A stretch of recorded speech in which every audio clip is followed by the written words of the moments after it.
भोपाल से खबर, जहां मध्य प्रदेश में शीतलहर से अब राहत मिलेगी। 5 दिन तक कोल्ड वेव नहीं चलेगी। कई शहरों में तापमान 10 डिग्री से नीचे पहुंच चुका है। भोपाल की बात करें तो रात का पारा 5 डिग्री तक पहुंच चुका था। इससे आप अंदाजा लगा सकते हैं कि कितनी ठंड। इंदौर में 25 साल का रिकॉर्ड टूटा है। 6.2 डिग्री के साथ पचमढ़ी सबसे ठंडा रहा।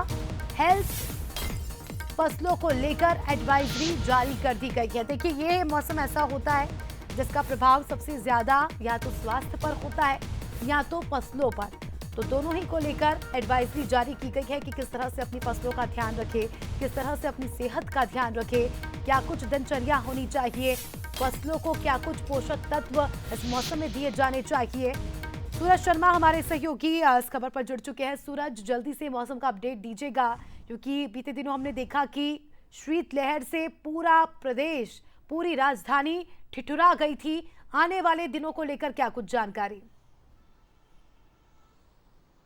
देखिए, बिल्कुल जिस तरीके से मौसम में बदलाव हुआ उसके चलते प्रदेश के कई हिस्से ऐसे हैं जो कोहरे से ढके हैं।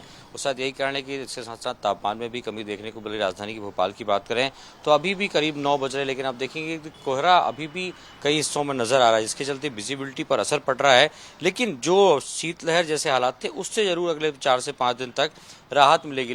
लेकिन खासतौर से यदि बिंद संभाग की बात करें तो इस क्षेत्र में बादल छाए रहेंगे। और यही कारण है कि 2 सिस्टम जो मध्य प्रदेश में एक्टिव हैं और बादल छाए, उसके चलते कहीं ना कहीं कोहरा रहेगा और तापमान में जो गिरावट थी उस पर रोक लगी। यानी कह सकते हैं कि ठंड जो लगातार बढ़ती जा रही थी उससे एक राहत मिलेगी। हालांकि भोपाल के आसपास का इलाके में ठंडी का दौर लगभग जारी रहेगा, क्योंकि यहाँ पर जिस तरीके से हम देखते हैं फॉरेस्ट का इलाका आता है और बड़ी वाटर्स बॉडी हैं, तो कहीं ना कहीं तापमान में गिरावट देखने को मिलेगी। पचमढ़ी की बात करें तो सबसे ठंडी रात रही, करीब 5.6 डिग्री तापमान दर्ज किया गया है। इसके साथ ही छतरपुर हो, नौगांव, नरसिंहपुर, मंदसौर, शाजापुर, राजगढ़, ये ऐसे जिले हैं जहां पर 10 डिग्री से कम तापमान रहा है। तो कुल मिलाकर ये कहा जाए कि मौसम में जो तेज ठंडी थी उससे कुछ राहत मिल सकती है। और जैसे ही सिस्टम मध्य प्रदेश से हटेंगे उसके बाद फिर और ठंड जो है वो लगातार मध्य प्रदेश में देखने को मिलेगी। बिल्कुल, तो मौसम का बड़ा अपडेट हमने आपको दिया। शुक्रिया आपका जुड़ने के लिए सूरज, और जानकारी के लिए।